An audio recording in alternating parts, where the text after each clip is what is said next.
Það komið að einn á móti markmanni.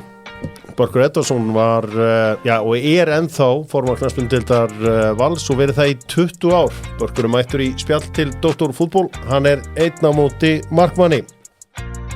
Og ef einhver veit að það ekkit ókipis í þessum heimi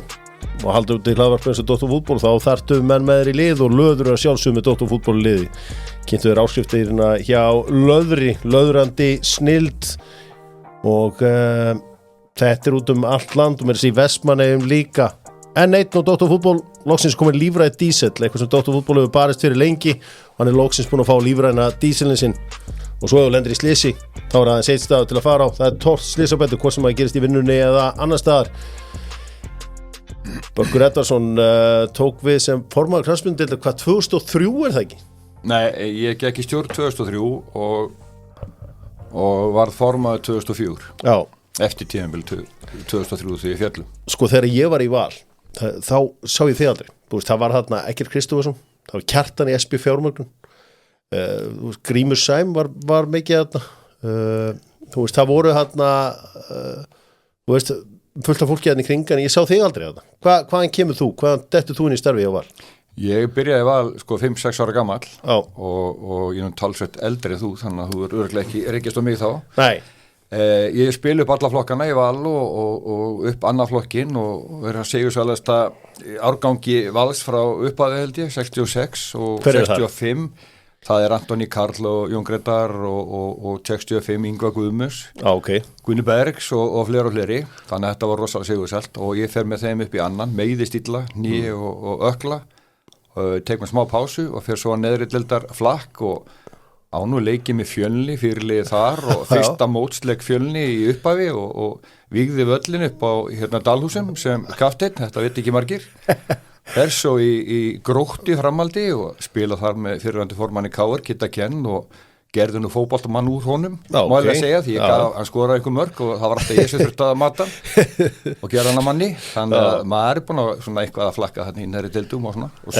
Þannig sko, meðan ég þarna í Val, þá vondu árin hjá Val, við erum farað þarna upp og niður og þú veist, aðstæðan er slæm og ég meina hafa verið að segja bara eins og það, þú veist, klúbburinn var í ákveðnum vandræðum, þarna var verið að tala um að flytja félagið upp í Grafarvog. Það var svona umræðin í gangi meðan að ég var þarna og margir sem töldu það að vera eina leiðin til þess að halda í raun og veru Val gangandi, væri að fara upp í Grafarvoginn, sem gerist ekki og svo bara, en þú kemur þarna inn 2003 þegar liðið fallið og tekur við sem formaður 2004 og með Njá Leiðsson sem þjálfara, þið farið beint upp. Já. Það nýmæli eiginlega í raun og veru íslenska fótbolta að þjálfarinn sem fer með liðið upp, hann fær ekki að fara með liðið í efstu deild. Þú lætur Njál fara og ákveður að ráða Willum Þór Þórsson. Hvað var ekki erfitt að segja upp þjálfara sem hann búin að fara með liðið upp? Jú, gríðarlega erfitt og að mörgu leyti eða nánast öllu leyti ósengjart fyrir viðkomandi. Þegar hann búin að gera virkilega gott mót og algjör nagli og liðið var í þvílíku formi og ef ég man rétt unnur þess að dild nokkuð þannig séð þægilega. Já. Ég minni nú að þitt gamla félag hefði verið þarna líka og voru ekki nálægt í að fara upp, Breiðablik þar. Já, nei. Og síðan bara gerist eitthvað hjá KR og Willum verður laus allt í einu og við með þessa framtíðarsýn frá þeim dögum sem að þú og árin sem þú varst að lýsa hérna rétt á hann vitandi það og vitandi hvað við þurftum til að fara áfram með félagið og gera að því sem að í dag. Þá þurftum við að fá reynslu mikinn mannin sem sigurvegari og hafði svona þessi gildi og hreinu og myndi smita okkur og félagi með þessu sigur gildum og ég náði loksins í skotti á hann var nú farin í frí til Spánar og eins og frækt var orðið, gekk ekki með síma á þeim árum. Þannig að ég var mér út síman hjá konunans og hringdi í hana og spjallaði hann lengi við hana líka en sagði svo, ekki kallinn þarna við hliðina og hún rétti þá síman yfir og það tók mig held ég bara 10 mínútur að sannfæra hann og hann var svona nánast ráðinn í því símtali og það var held ég eitt mesta gæfuspor félagsins miðað við þann stað sem það var á start á þeim tíma að hann hafi komið inn í félagið. Þú veist þetta sástu bara Njáll að standa sér vel en þarna bara það stórt nafn, það mikill vinnur að ég verði eiginlega bara taka hann fyrst hann laus. Já. Þú ekki skipt þjálfari ef að þú veist Nei, aldrei. Það var eiginlega, eins og ég sagði áðan, sko, ósangjart og mjög ósangjart að alltaf ekki fengið allt áfram og ég veit að það hefur sviðið gríðarlega hjá honum og ég skil það 100%, en þetta var einhvern veginn þannig prófíl sem var á kantinum, var án atvinnu allt í einu, mjög óvænt, að ég svona eftir að hyggja hefði ég örugglega séð eftir því alla minna æfa, hef ekki stokkið á þennan bita, sem reyndi síðan mikið gæfi spór. Heldur betur. Einstakur náungi hann Willum, sko, það er ekki nóg með að fá Willum hérna þetta haust, því að þú nærð líka í vinans Willums, eða Gumma Ben. Og Gummi er búin að vera í tómu vesinu með skrokkinn á sér alveg síðan eiginlega frá 99, hann spilar lítið og ég meina hann var ekkit í liðinu hjá Willum hérna 2004, en sko hvað samfæraðum að taka Gumma, því að þú veist, þetta var kannski Gummi var búin að ströggla svolítið þarna árin áður. Já, sko það sem samfæri mig og ég veist náttúrulega hvað Gummi var og fylgst með honum, geggjaði fótboltamaður og geggjaði karakter fyrst og fremst. Og við vorum, eins og ég sagði áðan, að bara á þeim stað að rífa liðið aðeins upp og rífa það áfram, og Gummi með sín karakter sko smell passaði inn í allt og enda var það nú kóngurinn og Hlíðarenda í nokkur ár. Og var bara svona, hvað ég segja, smallins og flýs við rast þarna hjá okkur og var, ég held að hann var alltaf mist út leik, mist út eitt leik held ég, þá fekk hann rauðspjald og fiskit á æfina mútið Víking. En hann, Frikki sjúkrarhalvari var með hann í bómul og hann var í góðu form og var, sko, Vals árina svo voru bara frábær, hann var frábær. Já, ég get viðurkennt að hann komi líka alveg upp og slóður, það er náttúrulega frábær í fótbolta eins og þú segir og hérna, en fram að því að þú tekur hann og Willum, þá var hann búin að vera í erfileikum með skrokkin. Já, miklum erfileikum, það er enn held ég mér að segja. En ég meina, maður átti strax á því þegar þú kemur að inn að maður auðvitað fylgist vel með fréttum og svona að þetta var komið svona einhver nýr kraftur inn í Val, ég menna, þá kemur þarna fljótlega kvörtun frá IBVF og þú hefur verið að tala við Atla Jó ólöglega, þú veist, það er svona, þetta hafði ekki verið svona tónnin í Val fram að þessu. Ég meina, varstu kannski aðeins svo aggressífur hann í byrjun? Já, ég er náttúrulega úr Fellana, sko. Þannig að pottið skilur við vorum svona ungir og feskir og þetta var rosa þetta verk. Þetta er eins og að taka, sko, ég veit ekki hvað, sko, Titanic bara og snúa við á punktunum. Þetta var nánast ómögulegt. Þannig að við þurftum að vera rosalega, þú veist, aggressífir og ákveðnir því við vorum líka að sækja pening til að eiga fyrir þessi því að það voru líka menn í félaginu sögðu bara, herðu strókar, slaggið hans á, sko, þið eru ekkert að taka þennan og gera þetta. Valur er bara fínu stað. Þær ræddu voru líka. Þannig við þurftum að yfirstíga alls konar hindranir á þessari vegferð okkar, en við höfðum alltaf þess að sýna að gera Val aftur að því, sko, ímynd Vals aftur að þeirri ímynd eins og þegar við vorum ungir, og þá voru Ingi Björn og Grímur og Hörður Hilmars og allir þessi gæjar, við höfðum hetjur til að líta upp til. Því miður hafði það nokkurn veginn svona horfið, þú manst það nú? Já, ég meina það var samtalið þegar ég þá voru Bjössi þarna og Arnór Guðjónsson og þú veist, það er alveg Kittir Lá og var alveg heitur í þessu liði, sko. Jú, en við svona innan gæðsalepa gátu lítið, sko. Já. Og kannski aðeins setna fyrir að falla og upp og niður og kalla jójóliði þarna til marga ára manni eftir. Jú. Þannig að við þurftum að breyta þessu og til þess að breyta svona hlutum þarftu náttúrulega að vera ansi ákveðin og aggressífur og vera með framtíða sín og svo síðast en ekki síðast þarftu að eiga fyrir hlutunum. Það er ekki að lofa og get ekki síðan borga. Þannig að þetta var rosaleg vinna en við vorum þarna ákveði klan. Eggert og Kristófsson, Jónas Helgásson og Kjartan í SP voru í fyrstu stjórninni þegar ég kem inn og Kjartan fylgdi mér eftir og Eggert, Jónsi hætti. Og inn koma Bragi og Jón Grétar og fleiri og sem að síðan urðu svona hálfgert klan með mér og eru enn og þessi hópur sem að ég held að sé algjör lykil forsenda og þú sér bara öll bestu lið Íslands í gegnum tíðina í fótboltanum þá er þetta yfirlega stjórnir sem búin að vera lengi saman og rosalega þéttur hópur því að árangurinn hann byggist og hefst þarna inn í stjórnarherbygginu síðan smitast það áfram í þjálfarteimið og svo yfir í leikmennina og frá leikmennum yfir í stuðningsmennina. Þannig að ef þú ert ekki með alvöru stjórn, samfellega góða stjórn, þá er þetta rosalega erfitt að ætlast til að vinna ár eftir ár. Ég veit ekki hvort þú munur eftir því, en á fyrsta áruninu sem formaður, þá hringdur í mig, vildi fá mig í markið. Þið lettu í vesinu, Óli meiddist. Kitty hérna datt inn í markið, sonur hérna Gumma skilti og hérna og þá bjallaðir í Hafleðarsson, vildi fá hann í Ráman þú varst desperate þá þetta er ekki mjög óðarlega humur, ég man ekki þetta þessu ég tek orð þín fyrir þessu og örgulega gert það en ég var í Káar þannig að ég gat ekki farið en þetta sé ekki Helga reynda gleymd að skilja inn samningnum mínum og þú hafði séð það þá segja bara, herru djúvillir þeir á tánum núna í Val það ætti að vera auðvitað ákvörðin að fara í Káar það hefði átt að vera það en hérna, sko, förum í þetta þið verið bikarmeistar strax 2005 og hérna talandi að það gusti þig ég meina þú veist, Bó Henriksen skorar að marka mót ykkur í deildinu og þú voru gjössanlega trilltur af því að hann átti ekki að fá að spila en hann leika því að það var eitthvað svona heiðursmannasamkomulag sem að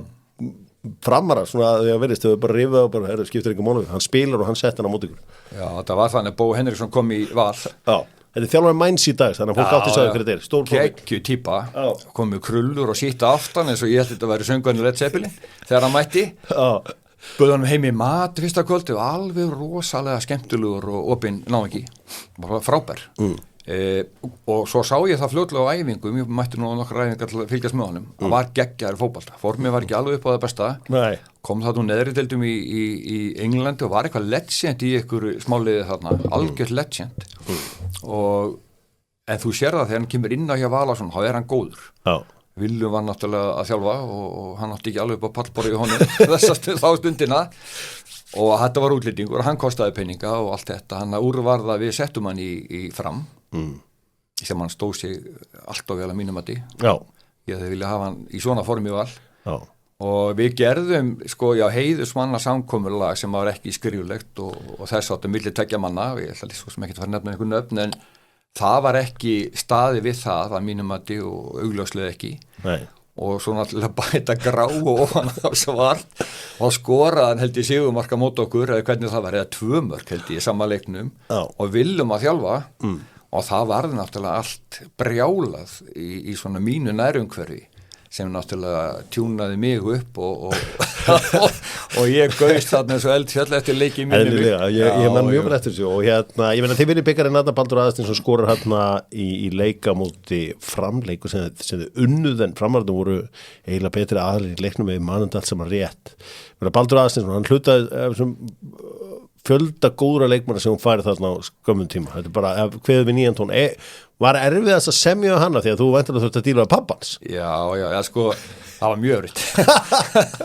Hann kemur að Skaganum og var sko á þeim aldri að ég varð pínu hissa. Já. Að því að hann kemur til okkar sko á þeim tíma þegar Valur var nú ekki eitt af þessum stóru. Nei.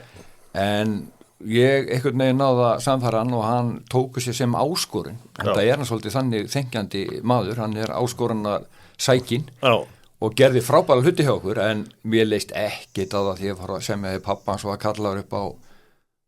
Hótel Loftleir í þá daga þá var hann á okkur verkalýsfundunum og því ég setti sér framan hennan verkalýs legend var að fara að semja kaup á kjör sko, ég var litli kallinn þar, ég viðurkenni það Hann er alveg verið reyndur í samningunum Hann þekkti alla reglugerðir og greinar og allt þetta þannig að samningur var kannski pínu óhagstæði fyrir Val Þetta er að vinna eitthvað fyrsta titil í mörg ár, það var ekki nema þarna svo Inga Björns Albers árum þarna þau vinnið bikarinn hvað 92 síðast, vinnið þarna 2005 vegferðin heldur áfram og ég meina 2006 er svona bara lala tímabil hjá okkur, þú fær síðan Helga Sig sem er þá 32 og sendir að spila í B-dild frá Fram, hvað borgaðu fyrir hann? Ég borgaði ekki fyrir hann, ekki ég persónulega og ekki Valur. Já, við borguðum ekki fyrir hann en það var einhverju peningar og það var alveg menn sem voru tilbúinir að leggja það fram fyrir okkar hönd sem ég gerði og það var ekki miklu peningar. Einhverju sögur, ég man ekki tölun á þessu en það er einhverja svakalega sögur í gangi, ég voru í gangi sem að ég get alveg tekið núr í skíðunum og sett niður á jörðina og sagt róið ykkur eins. Þetta er ekki þannig en Helgi vildi koma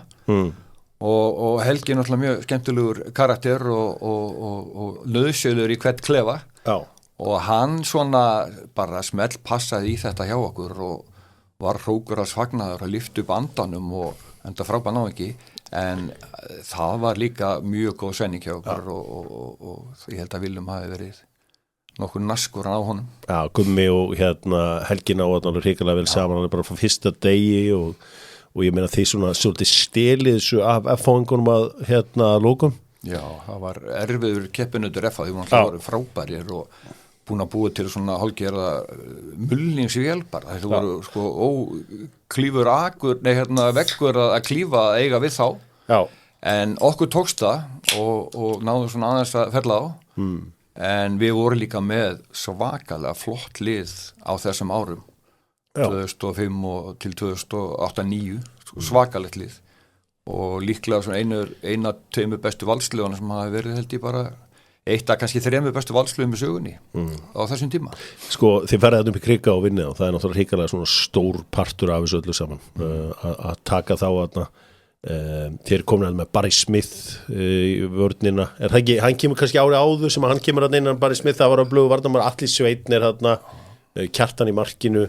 þetta er síðast tímabilið mitt í deildinni, ég manna við spiluðum við ykkur, gerum jafntölu báðum leikjum og þetta er svona bara fínir en svo dettið bara okkar rottalegt rönn þarna í lokin. Já, dettum að rönn og Barry var svona kannski límið sem að áþurfti og ég man þegar hann kom, ég held að væri sko hann var að fara í Breiðablik, hann var að fara bara eitthvað því að hann mætti til okkar æfingar og ég held þetta væri sko múrari sem væri hættur að vinna það var þannig holningin á honum og ég sagði, herðu, þetta er eitthvað skrítið maður, þessi gæði verið ekki spilaði Celtic ég hafði ekki trúið því og viljum ekki heldur og svo spilar hann, þegar fyrstuflokkur var að hétt hann spilar með fyrstaflokk út af Káarvelli á móti Káar, þú eru að spila hann ég veit það ekki en allavega hann spilaði hann leik og þá voru margir sko af legendum Káar og hetjum Káar að spila því að þau voru middir og leikbunnum og eitthvað svona þannig að þeir gáttu spila þennan leik og hann var búin að vera að remba sig að nota Barry sem djúpa miðjumann fram að því það virkaði ekki og sett hann í hafsendin hálfgerðan bara svípir og það sem mall þannig að ég fekk símtal sko þetta svona 3 mínútur sko liðnar eftir leik 3 mínútur eftir leikin og þá hringdi Villu strax í mig og sagði, Börgur, þessi maður ekki fara neitt og þá var ég held ég byrjaði að reyna að offlótan hingað og þangað þannig að ég sagði, nú hvað gerðist eiginlega þetta er besti leikmann sem við spilaði Valsmenn ég sagði, nú hvað gerðist eiginlega en hann stoppaði alla káringan af það er eitt sem að þeir sem að þekki ekki Willum sem kannski átt sig ekki á að Willum sér það góða í öllum leikmann þú eiginlega getur mætt með hvaða leikmann sem er fyrir framan tengir ekki við hvað er að segja hann er alltaf jákvæður það er ótrúlega en hann sér hann nægir líka einhvern veginn í angskotunum öllu út mönnum með einhverjum aðferðum að menn verða bara stríðsmenn rólegustu menn verða allt í orðni bara hörku stríðsmenn sko, fyrir svona krakkar sem eru að hlusta og svo munið þetta ekki allir að þetta eru Valsmenn án heimavallar Valsmenn spila þarna heimaleikina sína á Laugardalsvelli eru þarna að byggja nýjan Hlíðarendavöll sko, ef við förum aðeins í úrslitaleikinu móti HK ég var á leiknum og ég held með Val þarna á vellinum að því að HK voru hvort þið sloppnir og þú veist, HK þurfti ekki á stigum að halda en það gerist í lók leiks að HK áttu á víti ég get ímyndað mig sko, ég meira þess að þó ég haldi mikið, þetta er eina skiptu af sem ég eiginlega ekki haldi með hákáðuleik ég fekk í magan sjálfur, maður þetta þessu ég festi magan, ég fekk hjart ég man eftir þessu og ég sá bara allt hverfa bara mér sortnaði fyrir augum og bara veröldin lokaðist og ég held ég myndi ekki sko líta glaðan dag eftir þetta gerði svo sekundu brotum en þetta var rosa lengi að líða og ég man ég starði bara á dómaran og starði lengi á eftir og svo gerði hann ekkert og þá svona létti manni en já, ég svo sem ekki séð upptökur á því ég þarf þess ekki en já, ég held að við höfum verið ansi heppnir í þessu mómenti en kannski áttu það bara skilið þið áttu það skilið, engin spurning ég meina, þið komið síðan inn í tímabilið 2008 og þá eigið þið bara að vinna þetta þið bara hafa aldrei verið svona umræða fyrir eitt tímabil þið mætið og svo kemur bara magalendingi Keflavík í fyrsta leik og það er einhvern veginn sem gefur tónin fyrir erfitt tímabili á Hlíðarenda Já, við vorum rosalega öflugir á undirbúningstímabilinu bara unnu allt og lendum í úrslitaleik að með minnar móti F í Kórnum þegar að Dennis Bo Mortensen er sko nánast úrbein á hann hnið þarna í leiknum minnir það verið þá, eða ekki? Já, geti verið og hann var frábær leikmaður rosalega góð leikmaður og er bara frá sleit öll krossbönd og allt sem hann er að gera í hninn á sér og við það svona riðlaðist einhvern veginn takturinn og fókusin fór svolítið mikið á sko, hvernig það slasaðist og akkverju og allt það framöndu göttunum og við missum einhvern veginn kúlið og svolítið fókusinn og lendum alveg svakalega á maganum í Keflavík sem að við töpum verðskuldað 5-3 líklega var eitthvað svaka markaleikur og náum okkur eiginlega aldrei þannig séð á strik allt sumarið en með svakaðið lið mjög gott lið ósætt lið og hérna heldum maður að hérna, þið var að fara að keyra yfir þetta en það eru F-fáingar sem að vinna hérna, þetta árið sko ég ætla að fjalla um svona tíma þinn með kallalið en þú gerir náttúrulega frábæra hluti með hérna kvennaliðið svo það sé komið hérna fram og ég tók eftir því að þú sækir hérna og þetta er Elisabeth líka þið sækir hérna Margréti Láru Viðarsdóttur langaði bara að skjóta þess inn þið kaupið hann eftir tímabil hjá IBF þar sem hún skoraði 23 mörk í 14 leikjum svo spilar hún hann eitthvað 18-19 ára hjá okkur hún skoraði 23 í 14 leikjum næst tímabil 2006 14 leikir 34 mörk 2007 16 leikir 38 mörk 2008 18 leikir 32 mörk þetta er náttúrulega ótrúlega leikmaður og bara ótrúlega og hún er besti íslenski kvennaleikmann í mínum huga frá þessum tíma til dagsins í dag það er enginn að gera þetta þetta er ótrúlegt en ég man eftir þegar hún kemur Emmetur Eyjum 2005 og þá varstu með 2 risa karaktera Betu og Willum og Gummi Ben kemur á sama tíma og við ákveðum að halda blaðamannafund sem var nú ekki mjög algengt og hlýðarend á þessum tíma höldum blaðamannafund og þau eru gentilegs og ég man bara að Gummi satt einn einhvern veginn en þá voru allir fjölmennarnir að hópa sig kringu Margréti Láru og hún var miklu stærri í íslensku fótbolta heldur en Gummi á þessum tíma, sorry Gummi en þá sýndi mér og sannaði fyrir okkar að þetta var sko risa sæning í Val því að hún er meira metin en Guð Almáttugur líku í Val, hún er það mikið íkon að því að það er ekki nóg með hans í góði fótbolta heldur hún og þær systur eru svakalega fyrir myndir hvernig það er hugsað sig, hvernig það er æfa þær eru svo mikið fyrirmynd fyrir yngri iðkendur að þetta er sko maður sér varla svona unga leikmenn í dag sem hugsa svona sig eins og þær gerðu enda báða framhæðskarandi íþróttamenn, alveg framhæðskarandi og ertu þetta með Betu í mörg ár og svo ertu með Freysa þarna kvennamein og svo náttúrulega hefur Pétur Pétursson stýrt liðinu og gert mjög vel á undanföndum árum verið auðvitað frábær starf hjá okkur en ég ætla að fókusa á kallamein og þú ferði þarna inn í tímabil síðan 2009. Það var a year fyrir Val. Willum fer á námskeið. Toggi Þorgrímur Þráinsson kemur inn, spila fyrir strákana Celine Dion, vinnur einhvern leik og þú bara hvað varst í andaglassi eða hvað gerði, á hverju rakstu Willum þarna þegar hann kom heim úr fríinu eða á námskeiðinu? Það var búið að vera Þú viðurkenndaðir mistök? Það voru stór mistök og það er svona eitt af þessu stóra sem ég sé alltaf eftir og það er svona þegar maður er svolítið inn í brunnið þarna og þegar að gefur að bátinn og þá lítur tilbaka það eru svona nánast aldrei hornir í kringu þig og maður var svona kannski að hlusta á mikið á svona þessa raddi sem er alltaf að gefa þér ráð og úrvar þetta og ég svona er ekki vanið því að hlusta mikið á svona, ég hlusta á mína nánustu menn en ég er ekki mikið að hlusta á menn umfram það og út fyrir það klan og þarna gerði ég það en það var orðin hann náttúrulega krefjandi og ákveðið maður ég þekki það og þetta var, sko það var orðin svolítið svona súrt í klefunum menn þreyttir og þess áttar og það er oft þannig þegar menn svona fara í smá tíma og þá gerist eitthvað og það gerist þessi tilviki og það var svona nánast óumflýjalegt að breyta en þarna lærði maður það samt að það er ekkit gott að breyta bara til að breyta þú þarft að vera klár með plan sko A, B, C, D nánast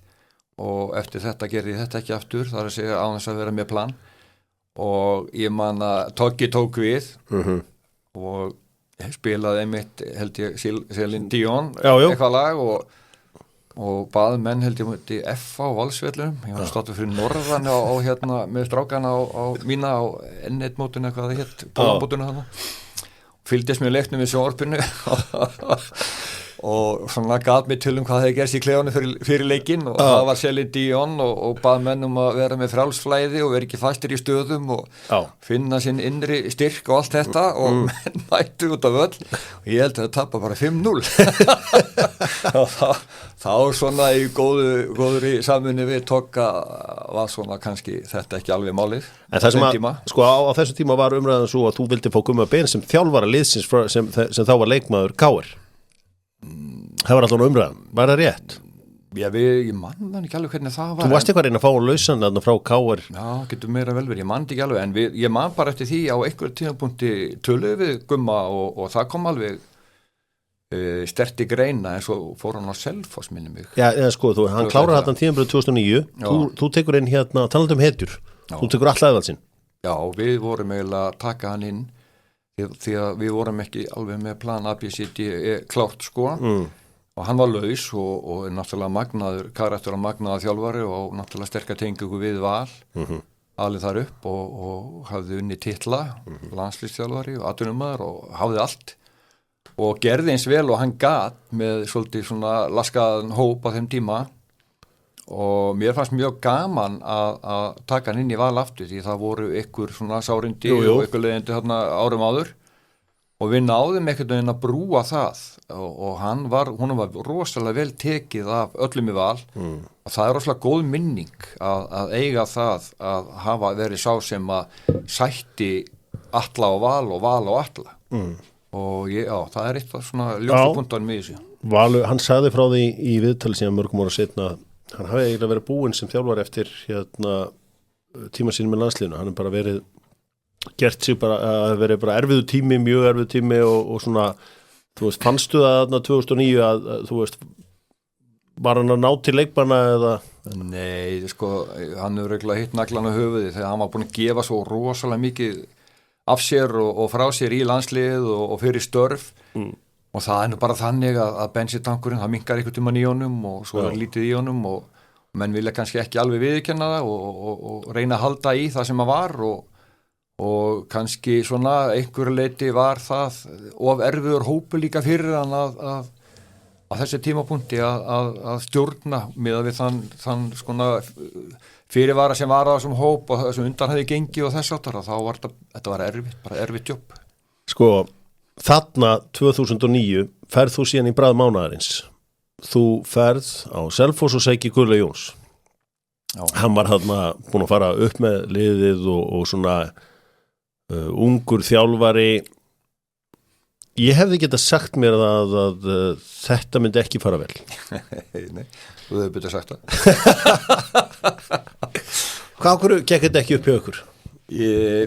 Sko, við erum að breyta þarna svolítið struktúr og langa að fara í yngri þjálfara til að fá nýja ferska rödd í klefanu inn í félagið og sækja okkur yngri leikmenn og koma svona nálgast verkefnið úr annarri átt. Það var svona kannski það sem að við vakti fyrir okkur. Og Gulli, verandi þessi flotti fyrirliði sem hann var í og KR og þess áttar, flottu karakter og hafsend og hafði svona allt í þetta einhvern veginn og gerði vel með Selfossliðið, mjög vel og við hittum hann eða hans umboðsmann og úrvarða hann myndi taka við Val og það einhvern veginn bara svona nokkuð fljótlega þá bara fatta maður það að þetta var of stórt verkefni fyrir hann á þessum tímapunkti og sjálfsagt var honum engin greiði gerður heldur að vera þetta stóru verkefni og þetta var bara ekki einfallega að ganga upp, þetta var bara erfitt og við vorum með mjög erfiðan hérna eitt karakter í liðinu, útlending Danan, Martin Já, Bakurinn Já, sem var í Álaborg á Emitt skröllugu karakter frá Banáingi og skemmtilegur allt svoleiðis en erfiður og Gulla tók svona kannski ekki alveg að höndla hann og hann svona aga mál og þetta var bara erfitt og úrvarða ég fór en ekki hann samt í lok dag sko, þannig að við fengum ekki stuðningum að breyta þjálfara á einhverju tímapunkti það sem gerist þarna er að Ríkissjónvarpið er með frétt að þú hafi farið á fund með Guðjóni Þórðarsyni og þú tekur mjög illa í það segir þetta sér ránt og svona svo við leifum bara persónum og leikundum að vera með í þessu Hjörtu Hjartarson sem segir fréttina og var það rétt, talaður við Guðjón Þórðarsson og reyndir að fá hann sem þjálfara Vals 2009? Nei, honum var ekki boðið starfið en ég hef hitt Guðjón Þórðarsson oftar en einu sinni og því að Jón Grétar Jónsson var nú Íslandsmeistar undir hans stjórn og við höfðum oft talað, eða svona ekki oft en 2-3 skipti talað við hann og það var aðalega til að leita ráða og svona hvað við ættum að gera og hvað hann myndi gera í þeirri stöðu sem við varum í og þess áttar með liðið og svona alls konar hluti. En nei, hún var ekki búið að taka þetta starf af sér og ég man að Hjörtu fór með þetta og ég svona, hann tengist náttúrulega þessu báðum mönnum nokkuð vel og ég verandi fréttamaður á RÚV þá svona eftir að hyggja hefði hann kannski átt að láta einhvern annan fara með þessa fréttir í loftið eða bara vera róluður og anda með nefnu. Já, en það er svo sem ekki óeðlegt að þeirra sjá Guðjón Þórðarsson og fundi með Berki og mennur að tala að þjálfarinn sé í Valtur í sessi að menn drægi þessar ályktanir. Jú, en Guðjón er bara þannig karakter og frábær maður og við sóttum alveg í að tala við hann því að maður aldrei leiðið mikið á sögurum hans og frá stóttímabilinu og allt þetta og það er mjög gaman að tala við hann og við vorum eiginlega og hann alltaf marg reyndur við vorum bara svona að spjalla heima og geima því vorum ungi menn og svona vorum ekki alveg öryggi hvað við varum að gera á þessu tímapunkti en nei, það var ekki þannig að hann var að fara að taka við því að ég er ekkert sem að það að alls samfélagi hefði bara gútterað það á þessu tíma. Nei. En þú ferð til hliðar, þú ferð þarna í aðalstjórn og svona stígur frá fótboltanum Friðjón kemur inn Friðjón, hann kveður við nýjan tón hjá Friðjóni, hann fer að þvottinn utan dyra, hann fer að segja frá því að það sé nú peningavandræði innan Vals og sem var svona og talaði mjög opinskátt þitt brotthvarf og svona samskiptin þarna við bæði við Ríkissjónvarpið og við Gulla og þið ákveða að láta Gulla halda áfram. Kristján Guðmundsson er svo ráðinn. Er það hann sem ræður Kristján eða er það þú? Nei, hann og Freysa með hann. Já, þú kemur inn í það síðan aftur. Já, ég var í varaformaður félagsins á þessum tíma. Fljótlega eftir ég hætti þá var aðalfundur ég á kosin inn og var síðan valin sem varaformaður og það var mikið peningavandræði á þessum tíma, mikil. Og ég var settur yfir hóp sem var fenginn það að skera niður þvert á alla deildir með fleiri góðum mönnum og úrvarð að fótboltinn hafi farið svona hressilega fram á sér í eðslu og þetta var nánast svona óvinnandi vegur að ná sér tilbaka og úrvarð að ég tók aftur við og reyndi að rétta af skútuna en Friðjón hafi gert mjög gott verk og stóð sér vel í því sem hann var að gera og Kristján og Freysi flotti þjálfarar og voru að byggja upp gott lið og allt það framöndu göttunum en það er fjandi erfitt eða það er ekki til peningur. Já, það er hann að koma þetta nýji ungi leikmenn eins og Haukur Páll kemur er hann ekki að koma á þessum tíma auðvitað leikmenn sem hefur reynst ykkur valsmennum mjög vel? Já, hann kom þegar Gulli var minni en menn vita það nú ekki kannski að stærri fenguri fyrir okkur var þegar pappans gekk til þessu val í leiðinni og kom í stjórn og var framkvæmdastjóri og búin að standa sig hrikalega vel og við erum miklu vinnir og það er eiginlega ég og hann sem að vinnum í því að fá Hauk yfir og þá var ég nú ekki formaður deildarinnar en það var eiginlega ég sem að svona sannfærði þá feðgum að koma yfir í lokdags. Já og Haukur Páll reyndist ykkur mikill happa fengu. Kristján Guðmundsson þetta eru 2 tímabil þú ert þarna með feikilega efnilegan þjálfara í Freysa og þú veist svona eftir að heikja hefur ekki vilja bara að segja þó þráttur hann er ungur hefur takt þetta. Já, við gerðum það á þessu. Já, þegar Kristján ákvaða að hætta við þurftum að skera niður og þá farið í samninga og menn beður að taka sér launalekkanar þess aftar og úr varð að það samtist starfslok og sömu andra og býði ég Freysita að taka við þessu en hann vildi ekki á þessu tímapunkti og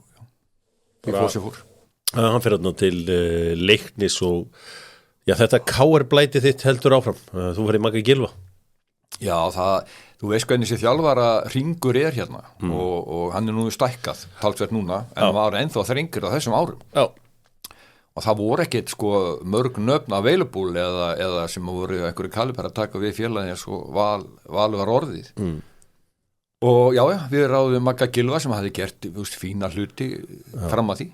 Þannig að hann kemur þarna og þú veist, ég meina, talandu Káringan, þú tekur Willum, þú tekur Atla náttúrulega líka, en ég meina Gulli Jóns var fyrirliðið Kár, þú síðan eftir að fara í fleiri Káringa. Ég sko þeir handbóltana Karvan, duglega líka, en við erum þannig í val að þeir öðlast nýtt líf og framhaldslíf og þeir blómstra í val. Já, það er engin spurning. Ég meina, Maggi Gylfa kannski, sko, þegar sóttur eru leikmenn, á þessum tíma segið Patrik Pedersen, sem er kannski mögulegt besti framherji bara sem við spila á Íslandi. Já, við fengum hann að láni frá Danmarku. Hvernig virkar þetta þegar að sóttur eru leikmenn? Ég meina, þið eru ekki með yfirmann knattspyrnumóla. Er það þú sem endur leikmannin eða er það þjálfarinn eða hvernig er það? Það er allur gangur af því. Ég met að vísu ekki leikmannin en ég er oft með leikmenn sem að það er hringt í mig og umbóðsmenn nálgast mig eða leikmenn eða hvernig það nú er og þá komum þeim bara nöfnum á svona 2-3 menn í stjórn sem að halda utan karlamál, svo er aðri 2-3 sem eru kvennamálunum. Og síðan tekið fundur með þjálfara og hann afhent þessi nöfn og hann síðan fer og grúskar og metur og skoðar og segir, skoðum þennan, ekki þennan. Þannig virkar þetta nú, þetta er svona svipað. Það má eiginlega segja það að mitt starf hafi verið oft á tíðum sem framkvæmdastjóri deildarinnar, fjármálastjóri deildarinnar, yfirmaður knattspyrnumála, oft á tíðum sálfræðingur, leikmann og þjálfara. Þannig að ég er ánægður að heyra það að það verið að ráða 2-4 menn í þegar störu sem ég hef unnið. Já, þetta var bara þannig. Svo kemur á ótrúlegri ráðningu hér sem er ábyggilega einhver svo allra best hefnað í íslenskum fótbolta á seinni árum. Óli Jó hafði verið landsþjálfari, tók við Haukum og einhvern veginn hélt maður svona að dagar hans sem knattspyrnu þjálfara væri svona líðundur lok, þráttur hann væri nú ennþá feskur og frískur og er enn. Hvað fekk hann til að taka Óla Jó? Já, ég náttúrulega var að keppa við hann. Já. Þegar við vorum að reyna að velta honum með sessi þegar hann var í FH. Já. En þú er áður tekið gamla landsþjálfara sem að varst ekki þetta að væri kannski mögulega bara búinn? Nei, ekki kannski það en hann átti náttúrulega sögu í val. Já, einmitt. Og það hjálpaði svona aðeins til og þeir þekktar það nokkri stjórnarmenn og svo ráðfærið við fólki í kringum mig sem hafði spilað með honum og verið með honum og allstar topp meðmæli náttúrulega, enda frábær maður. Við förum að fund með honum, ég og Jungretar mínu veg og við töluðum ekki til fótbolta, við töluðum eitthvað allt annað, hlógum allir og það var bara, það small einhvern veginn, maður fann það bara, það var gaman að vinna með þessum manni og við sjáum ekkert eftir því að hann er algjört legend í val og FH vantilega líka og kemur síðan með Bjössa með sér frábærir í sikkurri lagi en stórkostlegið saman og þetta er svona kannski svona skemmtilegustu árin það var virkilega gaman að ég mætti nánast allar æfingar ekki til að horfa á æfinguna, ég mætti aðeins fyrir æfingu eða eftir æfingu til að ná kaffibollánum því að ruglið í Bjössa var þannig að maður vissi ekki hvort maður var að koma eða að fara mjög skemmtilega menn. En það skemmtilegt um allan en þetta líka er skemmtilegasta fótbolti sem ég var að spila á þínum tíma þetta er algjörlega meiri áttar fótbolti þetta er svona byrjar svolítið með því að þið verið bikarmeistarar er það ekki 2015 sem þið vinni Káringa í bikarúrslaleik? Jú. Nokkuð óvænt. Já, óvænt og sengjant. Já, mjög sengjant. Þið láguði færum allan leikinu. Það svona kemur ykkur svolítið á bragðið. Já, ég held að Óli, hann er náttúrulega rosalega skemmtilegu maður. Já. Og ég man fyrir þennan leik, þá var fundur og farið yfir anstæðingin, eða hann fór að vísu aldrei yfir anstæðingin. Hann fór yfir sitt lið svona, einhvern veginn, og var með glerun á nefunu og hélt af ykkur brefsnifsi sem að ég kom síðar meira að það stóð aldrei neitt á því og hélt á penn og gekk á milli og líkun ekki hár rómur þannig að gekk á milli borða það sem menn sátu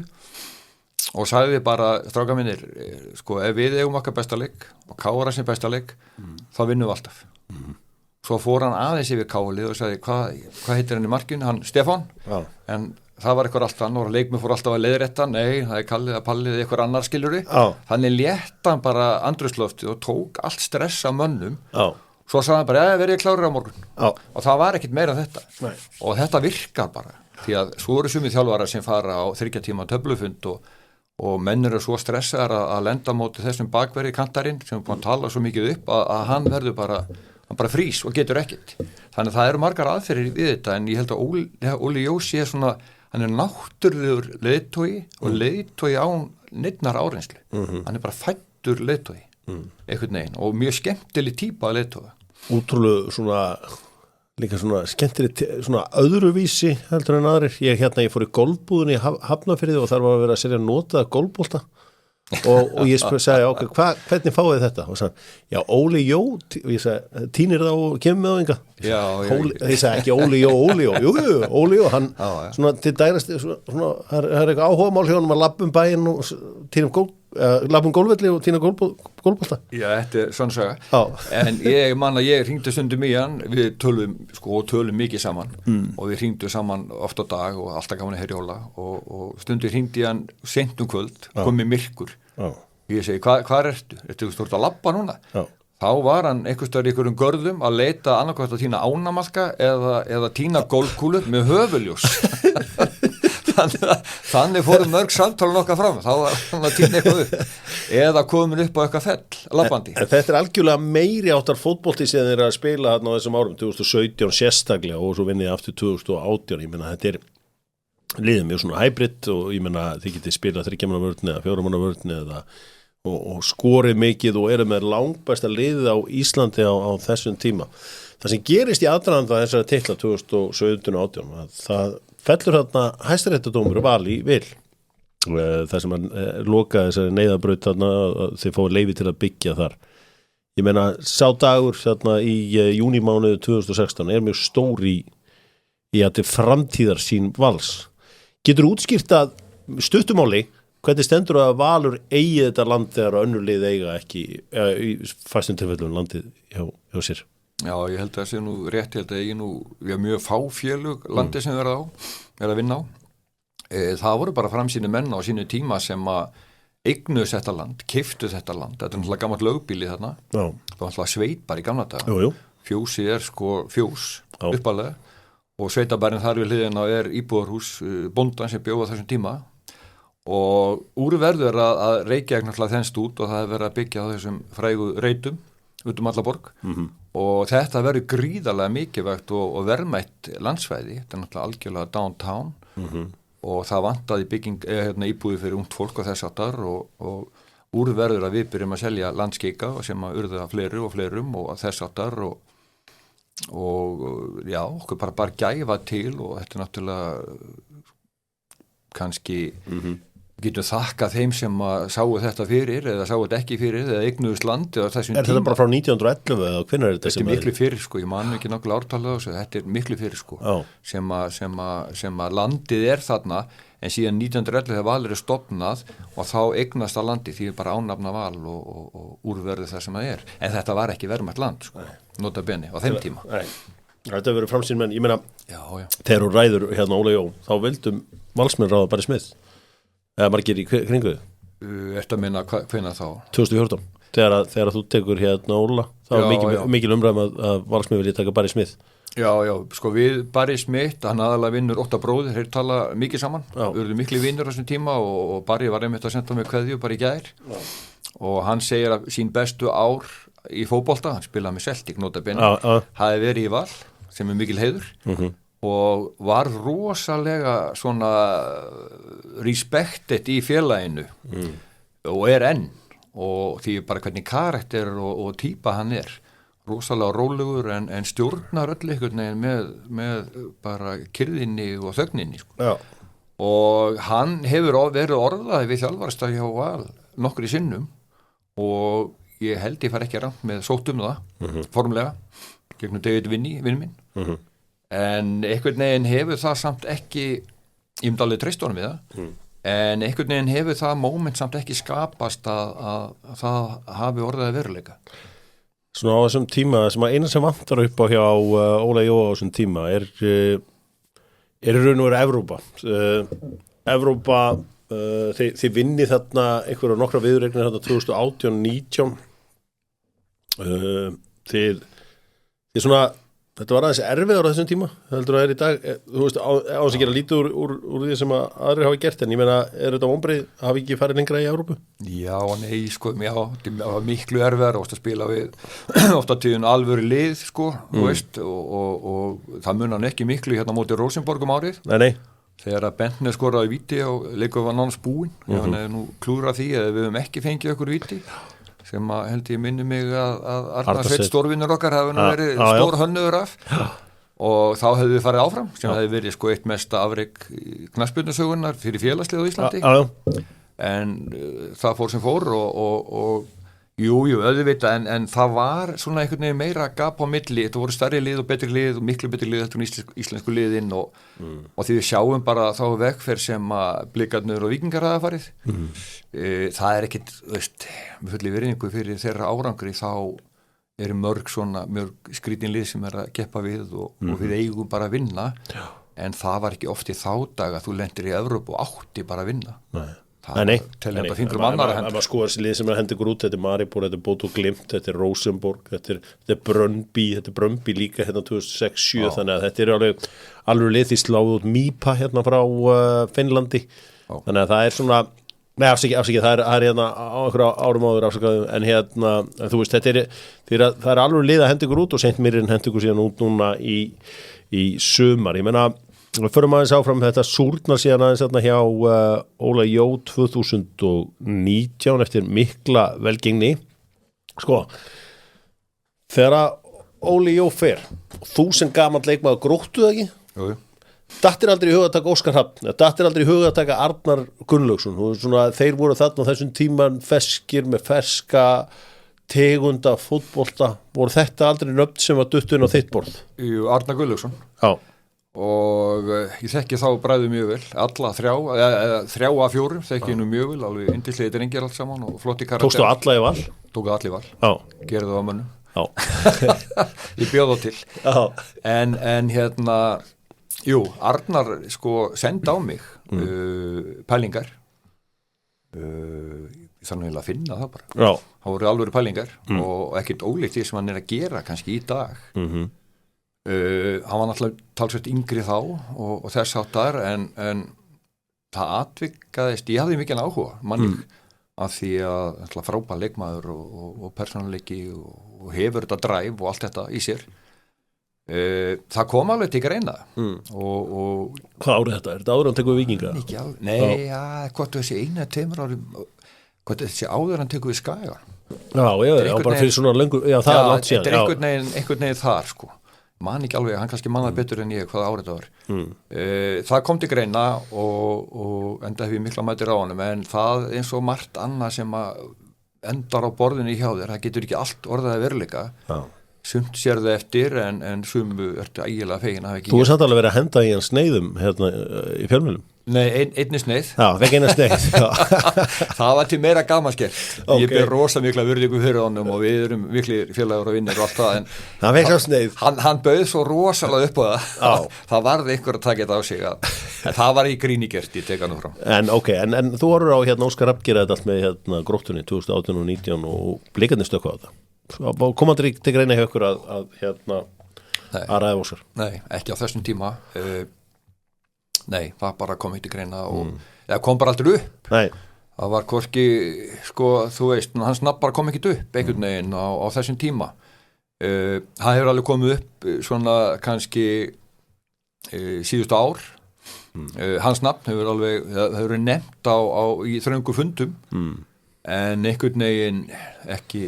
ekki hérna gerst og ég er nú ekki vissum það að hann þessi risa káringur sko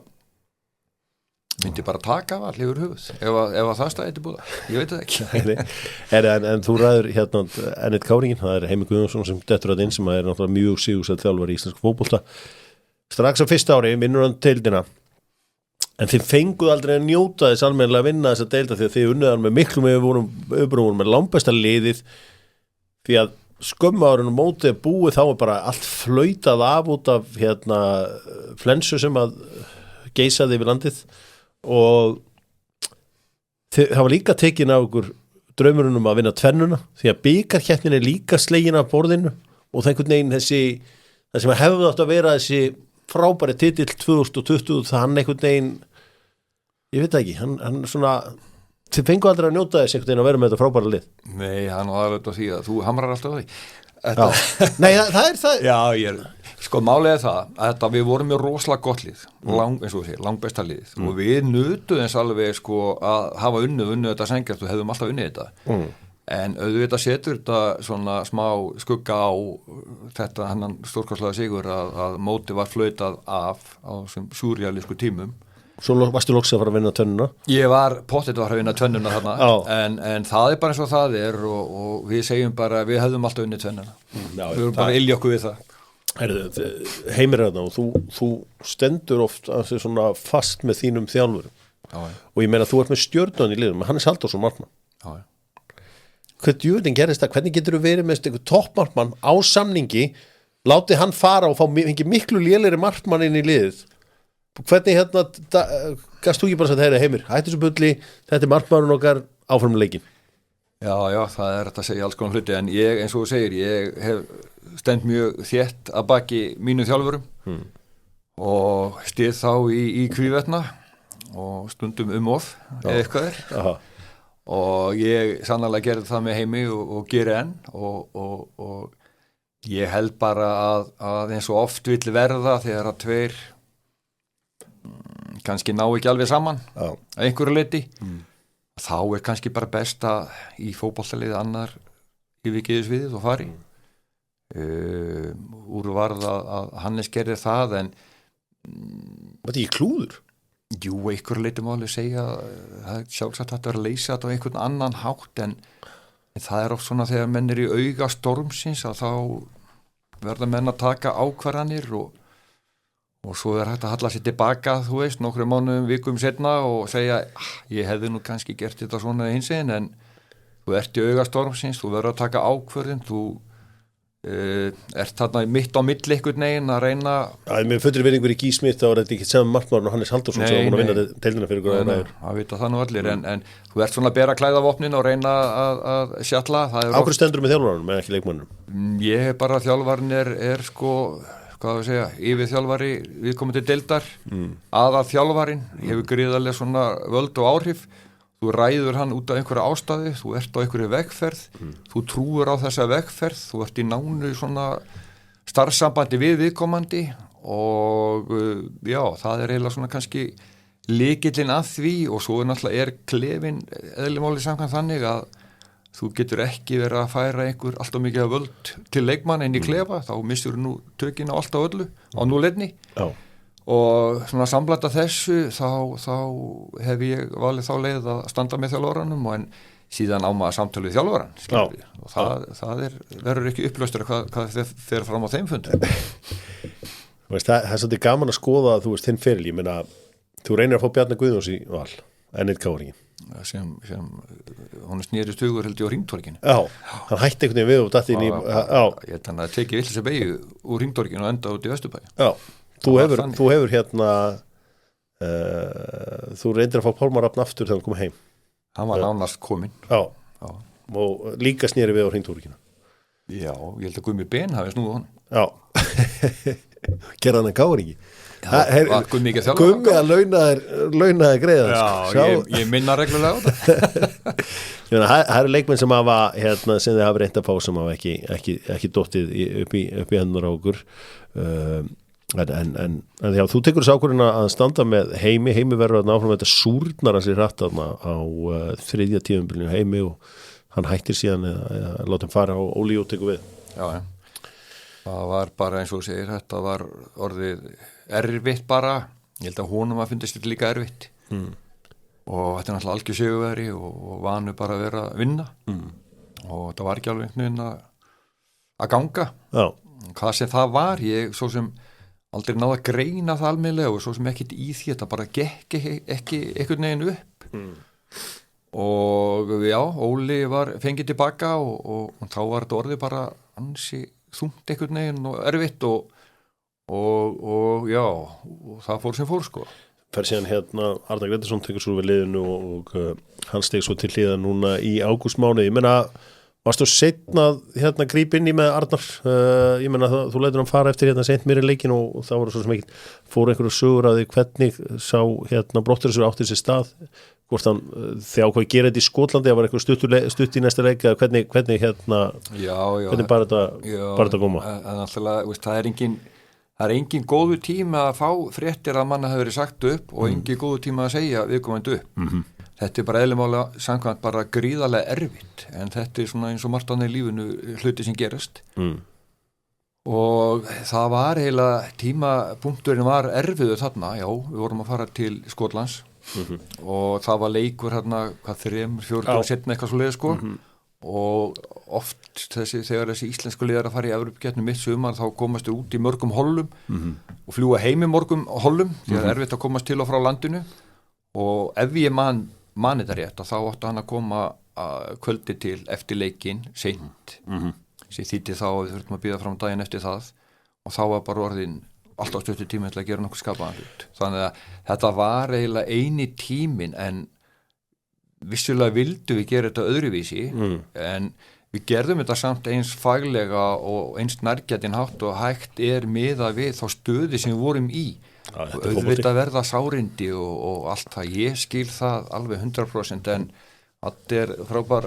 manneski og frábær náungi og við okkur var vel til vinna og við tölum oft mikið saman og þess hátt var mér líka vel við Adda og berum mikla virðingu fyrir honum en maður verður, það er allt undir, maður er með stóra stjórn og maður er með stórt fótboltalið og þjálfarateymi og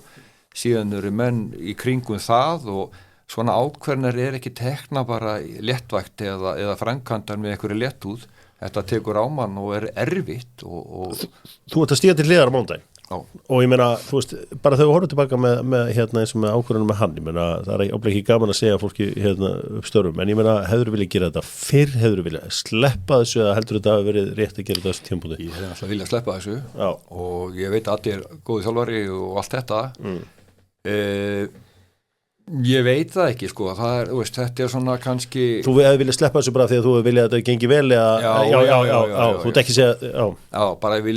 gengið allt upp en ég er ekkert eiland í félaginu og það eru fleiri ég þarna og þetta var svona sameiginleg niðurstaða, þetta er kannski best fyrir val á þessu tímapunkti að gera þetta og ég svona, þú veist samþykti það og við gerðum það sem við gerðum og stöndum við það og inn fengum við Túfa sem að mínu viti er svona þjálfari sem við þurfum núna og svolítið vinnusamur og mikill félagsmaður og góður strákur og vann titilin með Heimi hjá Val og átti mikið þátt í því, góður æfingaþjálfari og þess áttar, þannig ég trú að treysta á hann til framtíðar en með Arnar þá var þetta bara virkilega erfitt og leiðilegt og að því ég ber mikla virðingu fyrir honum og það sem hann hefur gert í sínu fótboltaferli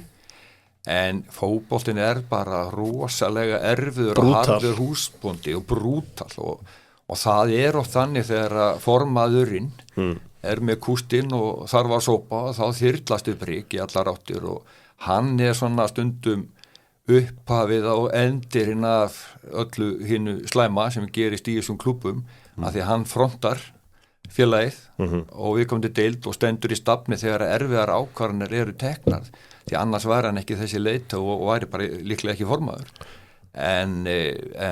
þetta var erfitt. Sko þú sækir kannski eitt stærsta nafn sem kom bara í íslensku fótbolta, Gylfi Sig kemur þarna í vor. Hvernig bar það? Það voru sögur að var leiðin hinga og þanga og svona og svo kom bara Valsmenn inn og kláraði þetta þið farið með hann nýja æfingarferð til Spánar og kláraði þetta þar? Já, það kom fyrst upp í gegnum Óla Jó.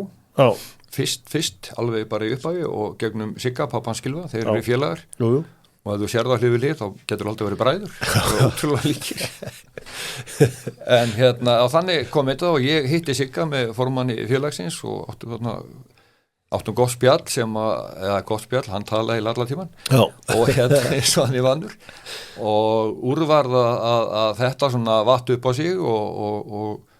og mjakaði svona áfram og hann var svona samt að hugsa sín gang held ég hann Gylfi hvað hann ætlaði bara held ég að gera almennt og hvað þá að fara í val eða ég held að Víkingur hafi staðið til boða og sóttu harta á honum á þessum tíma og eflaust fleiri og úr var það ég tók eitt af mínum frægu símtálum á hann og eftir það símtala þá fann ég það að hann myndi komið val og þá fór hann og keyrði og hitti liðið í æfingabúðunum og þar var Styrmir nýráðum framkvæmdastjóri á svæðinu og þeir áttu líka mjög gott spjall saman og svo náttúrulega Addi þjálfari og hann einhvern veginn bara fílaði held ég hópinn og gæðin sem voru á æfingum og þekkti náttúrulega marga stráka nokkri svona á svipum aldra hann og svipum Reki og svo náttúrulega hann að æfa á þessum tíma sem hentar honum og ég held þetta að það bara henta honum vel á þessu tímapunkti og val þar að leiðandi líka Hafið verið ána með Gylfa? Já og nei, sko, skilur ánægði með hann náttúrulega þvílíkur fagmaður og æfir og borðar og sefur, þetta allt upp á 10 allt svoleiðis, maður kannski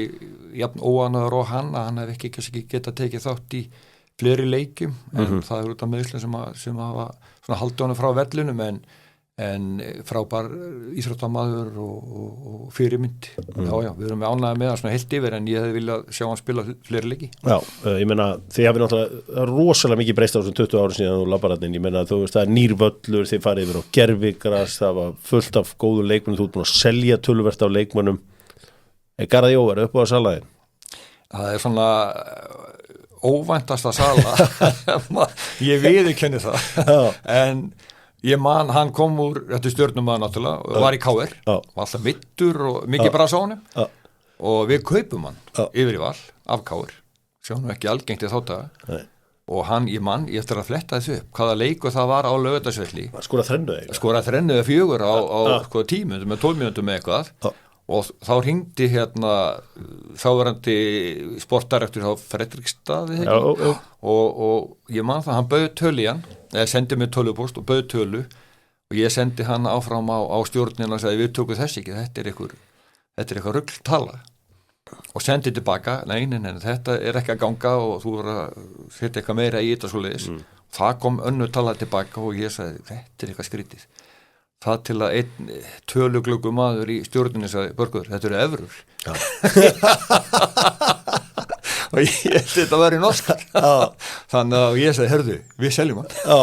þannig að þið hafið þið hafið náð árangri í því að selja líka leikmenn á næst það sem að, sko,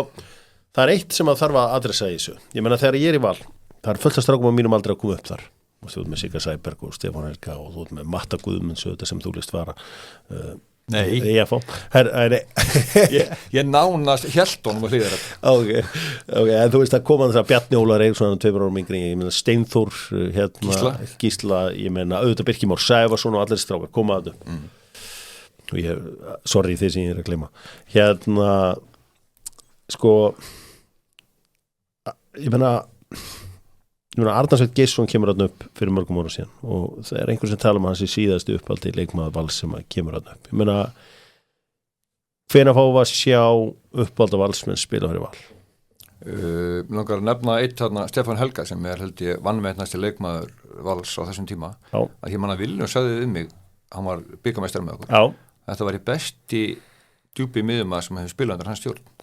það er svolítið mikið en já, hvernig kemur að því við erum náttúrulega búin að ganga sko,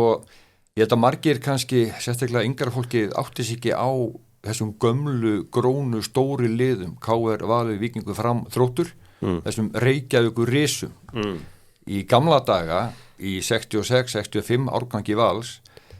voru kannski 2-3 úr hlíðun allt hitt voru Breiðholtinu, Árbænum, Garðabænum, Kópavoginum og út allt og sama með sko 66 árgangur fór í Val 65 í minni mig hafi farið í Þrótt og Rúnar og Steinar Ingimundarsson heitinn fór í KR og ykkur fór í Fram Pétur Arþórsson og fleiri þannig var þetta bara og síðan gerist það að hverfafélögum verða bara stór og sterk Fjölnir, Leiknir, IR, Fylkir, HK og þessi félög eru stofnum og verða bara alveg félög og eðlimáli samkvæmt senda foreldrarnir krakkana sína með sínu skólafélögum í hverfafélagið sitt og eftir sátu þessu stóri félög einhvern veginn og með fáa iðkendur og litla hópa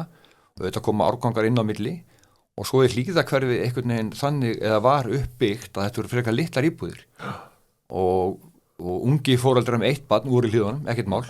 2 börn, smá vesinn 3 börn farin í útkverfin með því samme, því að það voru ekki til íbúðir og við fórum og erum að fara gegnum þetta og allir árgangar í Val hafa verið rosalega fámennir þegar ég er í öðru flokk þá eru við 8 eða 10 sem mætum æfingar, það er ekki fleiri Nei. og þetta er bara að loða við félagi alla þennan tíma og það er núna fyrst með uppbygging á Hlíðarenda svæðinu sem við erum að sjá stærstu árganga í sögu félagsins koma og í fyrsta skipti er karfan orðin stærri en handboltinn yrkindalega séð hjá Val og fótboltinn náttúrulega langstæðstur og það er núna kannski 8., 7., 7., 5., 4.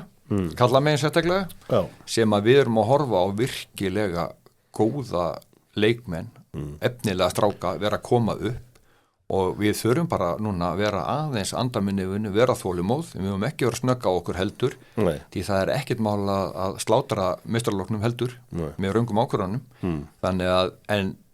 við erum með gott lið og þessi strákar og stelpur þurfa bara að leggja mikið á sig og sína fram að það að þau eigi erindi í viðkomandi meistaraflokk. Kannski snýst það líka eitthvað kúltúr. Ég meina, í handboltinu er komið fullt af leikmönnum minn, þú veist, ég er yngri hókastar. Ég meina, kvennaliðið er sömuleiðis að koma með, þú veist, marga bestu leikmönnum. Ég meina,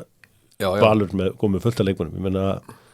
er það eitthvað í kúltúrtum sem að vantar þetta? Nei, við höfum alveg og tökum öllu fagnandi og það hafa nú margir komið upp í meistaraflokk og farið út og farið annað og þess aftar en við erum í gríðarlega sterklið.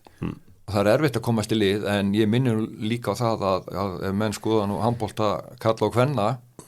þá fer nú uppöldum fækandi þar því að það eru kröfuð það líka að vinna þá titla sem eru boðið eru og það er gríðarlega mikið að aðkomuleikmönnum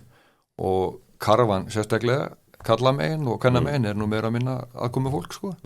Þannig að þetta er nú bara svona samsetning liðan í dag svo eru við gapandi á Manchester United og Liverpool og Arsenal og Paris og Bayern og öll þessi lið frábælið, göngum í treyjuna, þvílík stoltir það er valla einn uppalinn í þessu liðum en við lítum alltaf á íslensku liðin einhvern veginn allt öðruvísi akkur eru þau öðruvísi, við erum að samkeppnisgrundvelli við erum að keppum titla og við erum að reka öflugt barn- og unglingastarf held ég bara öll félög sem sérstaklega fyrstu 2-3 deildónum eitthvað svoleiðis og liðin eru bara orðin sterk og eru góð, við erum að sækja fram til Evrópu, við viljum gera þetta það er stundum erfitt að verða öllum til geðs en það er samt ekki búist eins og Arnarsveit hann fættur 91 eða ég man ekki hvað ára hann fættur, ég meina ef hann sé síðasti leikmaður til að eiga einhvern feril hjá Val Nei, hann er nú ekki vísu síðasti leikmaðurinn en hann vissulega er uppalinn leikmaður og flottur en hann var samt alltaf svona alveg á bortil en að sleppa bara í lið Já, ég meina, ég er að segja að þú þarft að vera góður til að spila á Val þú þarft að vera góður til að spila á Val og þannig á það líka að vera, voru að geta eitthvað til að geta spila fyrir meistaralok Já, fer svo þegar hann ótrúlega gjörning að fara fram sem fræktir róði En ég meina, þú veist, eitt af því sem ég hef séð að talandi kúltúr einhverju tekist eitt í Val að deildirnar eru mjög svona samræðin, ég sé að handboltinn átt að styðja korfuna, fótboltann eða hvernig sem það eru þegar ég var í Val þá var mér alltaf svona tilfinningin svo að þetta var svona keppn á milli deildana svona einhvern veginn var ekki þessi samkennd sem að maður verður svona upplifir á Hlíðarenda í dag Nei, svo er mörgum liðum þá er bara greiðlega samkennd milli deilda Ég Val er þetta þannig og við erum stoltir af því það er svona kannski grunngildin okkar er að við gerum þeim jafnt hátundur höfði kvenna og kallasporti Við erum rosalega metna fyrir kvennasportin okkar og erum að vinna þar og leggjum mikið í það og það einhvern veginn verður úr að þetta verður svona fjölskylda, það verður rosalega samkennd á milli við erum að æfa núna í hjartanu, það er að segja þegar allir iðkendur hittast nánast í gymminu hittast á göngunum, það verður svona high five, stemning á milli kynja og milli greina, þess að stóra boltagreina áður var fótboltinn á flakki við æfðum eiginlega aldrei á Hlíðarenda Við vorum á Ormasvelli, upp í Eigisvelli, upp á Framsvæði og hér á það út allt. Þannig að fótboltinn var svona svolítið utangátta. Hann fór eiginlega svona í október, nóvember, þá var hann farinn og kom aftur seint á vorin inn á Hlíðarenda aftur. En þegar það breytist, og þá eflis þessi samkennd og samtakamáttur í félaginu og þetta er einstakt félag hvað þetta varðar og það er rosalega svona dýnamík í Val og gaman að vera en auðvitað er rosalega erfitt að reka 6 meistaraflokka sem eru með þetta á bakinu að þurfa að vinna og eiga að vinna, það bara skrifað í stefnu félagsins. Auðvitað þurfum við svona líklega núna að fara svona aðeins að hægja á okkur hvað þetta varðar og nota meiri þann mannskap sem að vaksa úr grasi niður á Hlíðarenda í hvaða sport sem það og nýta það og auðvitað þurfum við að passa betur upp á mjólkukúluna sem náttúrulega fótboltinn og svona láta hann njóta kannski sannmælis meira og njóta vafans og passa upp á það fell ekki kúna sem að mjólkar. Þú búin að vera þessi 20 ára og búin að segja náttúrulega ótrúlega marga leikmenn og þjálfara. Hver besti þjálfari sem hún fengið til liðsið? Ef það var einn leikur og þú ættir að láta, það úrslitaleikur, hver stýrir? Ég að láta spila móti hverjum öðrum þá. Ég að nefna 2, 1 teimi og 2. Ég held að Willum sé alltaf þar. Hann á rosalega stór í mínu, stóran part í mínu hjarta. Hann var geggjaður, ótrúlega gaman að hafa kynst. Finnst ekki skrítið hvað hann hagaði sér vel og þingi? Þú veist af því að hann gæti orðið mjög reiður. Já, ætti hann sé aldrei á Hlíðarenda? Jú, leið mér að en hann, já, ég veit ekki, þú veitum ekki hvað gerist inn í herbyggi en maður tók svakaleg samtálu við hann í gamla daga og það var nú oft þannig sérstaklega til tableiki, hann hringdi alltaf í mig og hann alltaf var komin heim 10, 11, 12 eftir leiki, þá hringdi hann bara og ég þekkjandi minn mann var með síma svona á náttborðinu og silent, það því að frúin var sofnuð og kíkti svona þá sá ég að byrja að blikka, þá lættist ég fram og ég sett hann stundu bara svona til hliðar síman og las mokkan eða fór að fletta samfélagsmiðlum með eitthvað með hann og sagði svo alltaf svona, já, þetta er alveg rétt og leiði hann að blása og hann þurfti að gera það og það var bara frábært en svona ég náttúrulega að nefna Óla Jó og Bjössa, það náttúrulega stórkostlegt tvíeggi. Það var líka frábær fótbolti. Já, og skemmtilegi bara menn, þú veist, og gaman að vera í kringu þá. Ég held ég get ekki gert upp á milli þessara, þeir eru báði stórkostlega þessi 3. Ég meina, þú mútti aldrei segja ekki annan eins leikmanni svo Margréti Láru, því að það náttúrulega ótrúlegt að lesa, því ég var að lesa tölfræðina hennar þarna áðan, en ég meina, hjá strákunum, hver besti leikmanni sem þú sænað?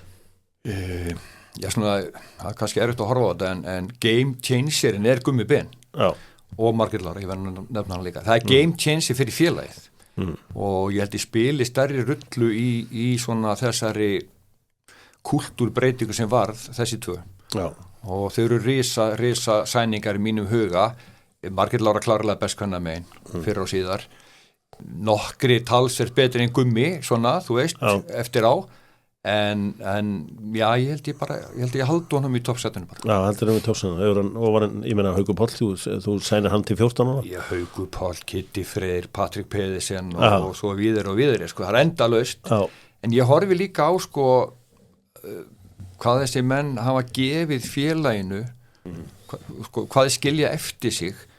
og hvernig svona persónuleikar þetta eru og þetta eru allt stóri karakterar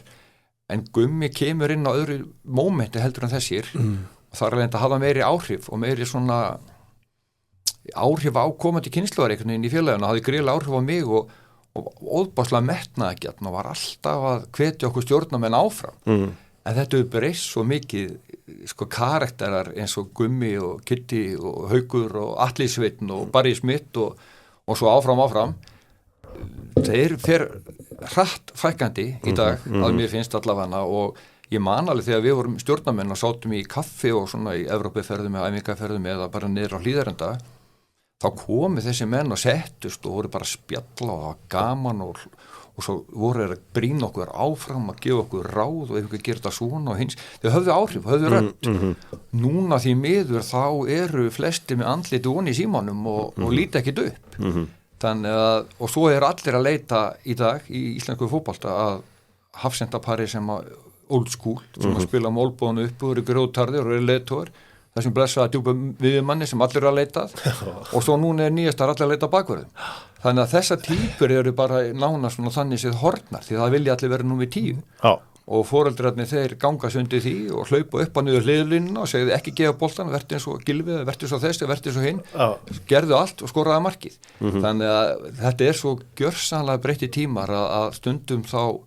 klóra maður sig í kollunum og spyr sig hvernig var þetta eiginlega meðan við það sem að gerast í dag og svo fótboltinn breytist með þessu. Heldur betur. Þegar hann hefur breyst mjög mikið, ég meina þú ert að vera að hætta á mánudaginn, verður ekki komin bara aftur á næsta ári? Nei.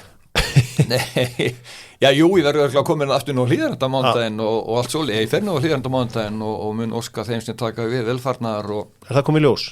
Má greina frá því hver verður næsta formaður eða kosi? Já, ég held að það sé allt í lagi. Það allan það sem ég veit að mun bjóða sér fram Björn Steinar sem er varaformaður knattspyrnudeildar í ár og formaður meistaraflokksráðs karla. Valsmaður frá blötu bassbeini, flottur strákur sem að ég treysti 150% fyrir þessu. Já. Og ég áttam hins vegar í því að það verður ekkert erfitt að elda mig og feti mín spór. Ekki auðvelt. Og ég held að heldur ekkert að gera það. Hann á bara að fylgja sínu innsæi og taka þetta áfram eins og hann tilur best. En með alla þína reynslu og alla þína þekkingur sem geimi og allt svoleiðis, dattir aldrei í huga að fara í frambóð til formanns Knattspyrnusambands Íslands, ég meina svona þið valsmenn, þið áttuð eitthvað formann í stuttan tíma og svona hægt að horfa tilbaka með Gunnar tíma, náttúrulega alls svona vitleys sem gekk hérna á og svona kannski ósengjant gagvart honum en ég meina, datt þér aldrei í huga að fara í frambóð til sem formaður? Nei, ég er bara alveg heiðarlega með það, þetta datt mér það í hug en ég tók það aldrei lengra og þetta fekk ég símtöl og allt þetta fræga sko en ég gerði ekkit í því og minn metnaði var einhvern veginn ekki alveg þar. Ég var svona bara valsmaður og valsmaður að frá blötu barsbeini og vildi félaginu vel og mér fannst ég aldrei hafa klára verkefni einhvern veginn. Nei. Alltaf að aðeins meira og það fram undir göttunum en ég verð nú að senda talandi forma KSI að náttúrulega búin að vera margir frábærir og ég er búin að lifa á marga formenn en ég held að Toddi, Þóraldur Örlygsson og með Eysteinn Lárusson sér við hlið sé svakalega öflugt teymi og ég spái því að Þorvaldur verði mjög farsæll og muni sitja lengi í embætti fótboltaundir hylla. Það er bara mín spá. Mér finnst hann fara rosalega vel af stað og það hann hefur það sem að ég hef til dæmis og hafði og fleiri af okkar skóla, hann er rosalega vinnusamur. Hann lætur verkin tala, sanngjarn, vinnusamur og leiði með fordæmi. Þannig ég er gríðarlega ánægður með núverandi formann. Þannig að fáum ekki að sjá því í Laugardalnum blöta? Jú, pott, þetta klappa og starta. Já, það er ekkert eitthvað að skipta þér að í einhverjum, það er ekki að koma þér einhverjum góða landslýsnefnd? Nei, já, svoleiðis. Ég hef nú aldrei verið fyrir mikið svona byllinga þennig séð, en það getur vel verið að manni detti í huga bjóðast fram til stjórnar KSI og stýðið sinn mann í formennskunni þar og látið gott að sér leiða. Já, það getur vel verið. Þannig að það getur vel verið. En þú er náttúrulega búsettur í Kópavogi, þannig að þú veist ef að hákvæðingar þeir bara hringja börkurlaus ef ekki að segja. Komin að því gamla hákvæðingar? Já, ég er bara nánast við hliðin á því. Og hérna, er þetta ekki verið Blikar? Þetta er reyndar orðið Breiðablik í dag, en það er svona í DNA-nu er hákvæðin. Þannig að þú myndir aldrei fara annað lið en vanlega. Nei, á klöflið var aldrei nokkuð tíma. Ég held að nenni ekki að hafa með heldur. Jú, ég held að sé, það er nefnilega, sko, þið sem að standið í þessu, þið haldið ofta, sko, fjölmiðlamönnum sem verfið ykkur að þeir eru raun og verið. Ég meina svona samskiptin við Jón Rúnar sömuleiðis og þig og ég meina Jónas Kristinsson, þeir eru núna allir farnir. Þannig að það sjónasviftir af þessum gæjum því að ég hafði meira gaman að þessu þegar það var alltaf bara einhver einn. Ef það var eitthvað FO þá var það bara Jón. Þetta er eins og var að fara að yfir á það með leikmenn og þjálfara og þess aftar hvernig típunar hafa breyst og karakternir og hún nefnir hérna nokkra góða karaktera sem að ég hef fyllt nánast í þessi ára eftir og unni með og lenti rimmu við og frábæri karakterar og bara nánast sko deyja fyrir mannst ekki eftir fram í gamla dag, mannst þegar ég er lítill með fram, eða þegar maður svona 10 ára framara, það voru gaurar í úlpum, framara sem bara sáum þetta. Það voru einu stjórnamenn, þegar maður var bara barn eða sko úlingur hérna, það voru einu stjórnamenn á Íslandi sem ég vissi hverju voru, allir með tölu. Að þið mættu alla leiki frá 7. flokku upp í meistaraflokk. Vissu allt. Í síðu úlpunum. Ég held að þetta var þjálfara fyrst, en þá voru þetta einhverju gamlega kalla stjórnamenn. En núna þekki maður ekki mikið til stjórnir í þessum félugum og ég get ekki nefndir eins og alltaf formin til félagana en fyrir nokkur ári gæti nefnt og allar með tölu og ringtið og þekktu það allar vel en þeir eru svona flestir farnir held ég og hættir. Já, það eins og segja, sjónvarpsviðræðum Börkur, takk kærlega fyrir að gefa þér allan tíma og ræða við Dr. Fútból og frábært að fá þig í heimsókn en það eitthvað sem segir mér að við séum ekki alveg lausu við. Nei, allir komið ekki til þín bara. Já, það var rosalegt. Takk fyrir þetta. Ok, takk.